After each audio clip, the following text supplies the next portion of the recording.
नमस्कार दोस्तों, स्वागत है आपका हमारे YouTube channel fact GK and fact पर। आज हम डिस्कस करने वाले हैं previous year railway group D के सभी साइंस के क्वेश्चंस। आज टॉपिक है ध्वनि और तरंग से संबंधित। ध्वनि और तरंग के जितने भी इंपॉर्टेंट क्वेश्चन जो प्रीवियस एग्जाम्स में पूछे गए हैं, तो वही आज की वीडियो में हम डिस्कस करने वाले हैं। 30 एमसीक्यूज। आज का हमारा पार्ट 5 है। हमने पार्ट 4 में जो वीडियोस हैं वो अपलोड कर दी हैं। जिसने भी जाकर नहीं देखी वो वीडियोस ज़रूर देख ले, काफ़ी इंपॉर्टेंट है और काफ़ी हेल्पफुल रहने वाली है। आपके एग्ज़ाम्स में काफ़ी मदद भी करेगी वो वीडियो। तो जितने भी स्टूडेंट्स रेलवे ग्रुप डी की तैयारी कर रहे हैं, साइंस का जो टॉपिक पूछे जाते हैं वो काफ़ी हाई लेवल में पूछे जाते हैं, तो प्लीज़ क्वेश्चंस को जाके वहाँ से ज़रूर देख लीजिएगा और अपनी तैयारी में 4 चांद ज़रूर लगाइएगा। हम अपने दिन की शुरुआत एक थॉट से करते हैं। तो रेल का इंजन जैसे पूरे डिब्बे को खींच लेता है, वैसे ही तुम्हारी मेहनत पूरे परिवार को आगे ले जाएगी। इसीलिए अपनी मेहनत करो और मेहनत में सफल होने के बाद रेलवे ग्रुप डी में अच्छी खासी अपनी नौकरी ज़रूर ले लो। नौकरी तभी मिलेगी जब आप दिन रात मेहनत करेंगे, क्योंकि बिना मेहनत के आजकल तक तो ताज नहीं होते, कोशिश करने वालों की कभी हार नहीं होती। तो चलते हैं, आज का वीडियो स्टार्ट करते हैं। ध्वनि किस माध्यम में तेजी से फैलती है? ध्वनि जो है वो किस माध्यम में तेजी से फैलती है? हवा में, पानी में, लोहे में, वैक्यूम में। तो लोहे में जो ध्वनि है वो तेजी से फैलती है। ध्वनि कणों के माध्यम से लोहा ठोस में अणु आसपास होते हैं, इसलिए ध्वनि सबसे तेज ठोस में फैलती है। ध्वनि तरंग किस प्रकार की होती है? ध्वनि तरंग जो होती है वो अनुदैर्घ्य होती है। किस तरीके की होती है? अनुदैर्घ्य होती है। अनुदैर्घ्य को बोलते हैं लॉन्गिट्यूडिनल। ठीक है। ध्वनि तरंगों में अणु अपनी दिशा में कंपन करते हैं, यानी ऊर्जा की दिशा और अणु की गति समान होती है। आवाज़ की गति हवा में लगभग कितनी होती है? तो आवाज़ की गति जो हवा में लगभग होती है वो 343 मीटर पर सेकेंड होती है। नेक्स्ट क्वेश्चन, सामान्य तापमान 20 डिग्री सेंटीग्रेड पर हवा में ध्वनि की गति लगभग 343 मीटर पर सेकेंड होती है। फोर्थ क्वेश्चन की तरफ चलते हैं। अगर आप किसी खोखले धातु के पाइप से हवा निकालते हैं तो ध्वनि किस में बदल जाती है? तो ध्वनि बदल जाती है किसमें? धीमी। ध्वनि कैसी हो जाती है? धीमी हो जाती है। नेक्स्ट क्वेश्चन, ध्वनि की गति माध्यम पर निर्भर करती है। धातु में तरंग अधिक तेज होती है, लेकिन अगर पाइप खाली हो या हवा हो तो गति कैसी हो जाती है? कम हो जाती है। ये जितने भी क्वेश्चंस यहाँ मैं करा रही हूँ सारे प्रीवियस ईयर क्वेश्चंस हैं। सारे पिछले जो जितने भी RRB group D, rail RRB JE, RRB NTPC में ये क्वेश्चंस जो है वो पूछे गए हैं।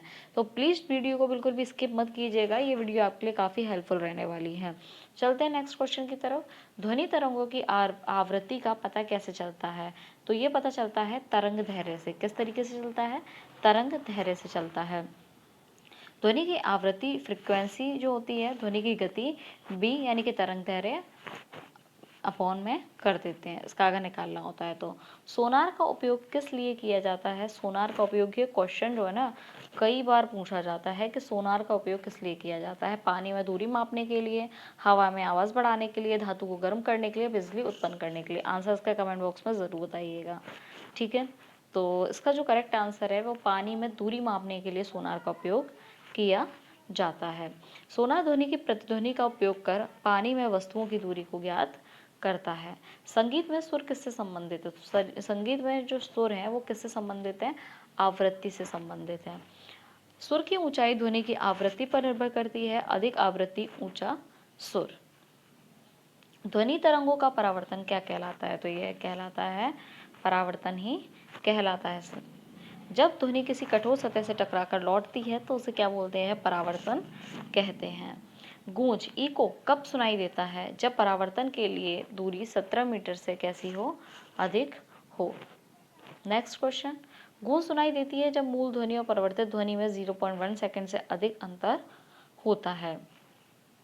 ध्वनि की तीव्रता किस पर निर्भर करती है? तो ध्वनि की जो तीव्रता है वो निर्भर करती है ध्वनि की ऊर्जा पर। किस पर निर्भर करती है? ध्वनि की ऊर्जा पर। ध्वनि की तीव्रता ध्वनि में ऊर्जा की मात्रा से संबंधित होती है। अल्ट्रासाउंड की आवृत्ति कितनी होती है? तो अल्ट्रासाउंड की जो आवृत्ति होती है वो 20 किलोहर्ट्ज तक होती है। अल्ट्रासाउंड 20,000 हर्ट्ज इंसान नहीं सुन सकता है। इंसान कितनी आवृत्ति तक की ध्वनि सुन सकता है? तो इंसान जो है वो 20 हर्ट्ज से 20 किलो हर्ट्ज तक सुन सकता है। सामान्य मानव कान जो होता है इतने तक ध्वनि इसको सुन सकते हैं। तो क्वेश्चन इस तरीके से आता है कि सामान्य जो मानव है वो कितने तक की ध्वनि सुन सकता है, तो 20 हर्ट्ज से 20 किलो हर्ट्ज तक सुन सकता है। ध्वनि तरंगों में ऊर्जा किस रूप में संचारित होती है, तो ये होती है यांत्रिक ऊर्जा में। किसमें? यांत्रिक ऊर्जा में। या ध्वनि अणुओं की कंपन के माध्यम से यांत्रिक ऊर्जा के रूप में फैलती है। ध्वनि की तीव्रता का मापन किस यंत्र से किया जाता है, तो ध्वनि की तीव्रता का जो मापन है वो किया जाता है साउंड लेवल मीटर से। किससे किया जाता है?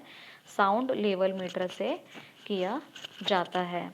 आई होप आपको ये क्वेश्चन जो हैं वो इंटरेस्टिंग लग रहे होंगे। ये जितने भी क्वेश्चंस हैं प्रीवियस ईयर एग्जाम्स के में पूछे गए हैं और आपके रेलवे ग्रुप डी में काफ़ी हेल्पफुल रहने वाले हैं।